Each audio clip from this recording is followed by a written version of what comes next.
मैं आपके समक्ष भारत की संस्कृति के बारे में कुछ विचार व्यक्त करना चाहूंगा। मैं भी वही हूँ जो आप है, माँ भारती की संतान।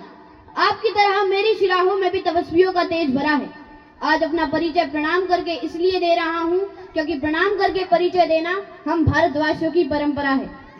भारत, मैं उस भारत से आता हूँ जिसकी गोद में गंगा और हाथ में तिरंगा है, जो कभी सत्यम शिवम सुंदरम तो कभी वंदे मातरम तो कभी पंजाब सिंध गुजरात मराठा द्रविड़ उत्कल बंग है।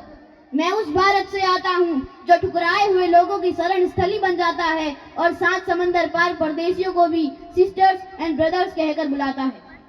वसुधैव कुटुंबकम के सिद्धांत पर जिया मेरा भारत एक ऐसा नीलकंठ है जिसने खुद विष पीकर दूसरों को अमृत दान करवाया।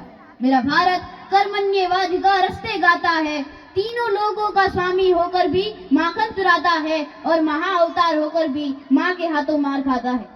मैं गौतम के भारत से आता हूँ जहाँ जनहित के लिए एक राजपुत्र सन्यासी हो जाता है। मैं राम के भारत से आता हूँ जहाँ पिता की एक बात पर बेटा सिंहासन त्याग कर वनवासी बन जाता है।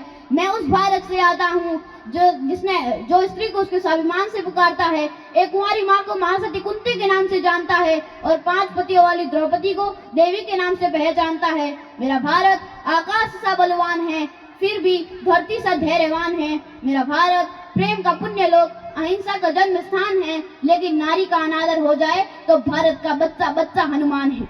पढ़ो हमारा इतिहास जो हमारे मस्तक पर छुपा है। एक दुशासन ने हमारी माँ की झोली पकड़ ली तो हमने उसके 100 भाइयों की चिता जला दी। एक रावण ने हमारी माँ का हरण किया तो हमने उसके पूरे राक्षसों की लंका जला दी।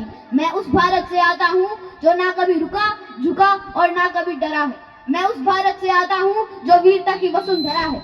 मैं उस भारत से आता हूँ जो शांति का पहला शंखनाद और मानवता का अंतिम आसरा है। धन्यवाद। जय हिंद, जय भारत।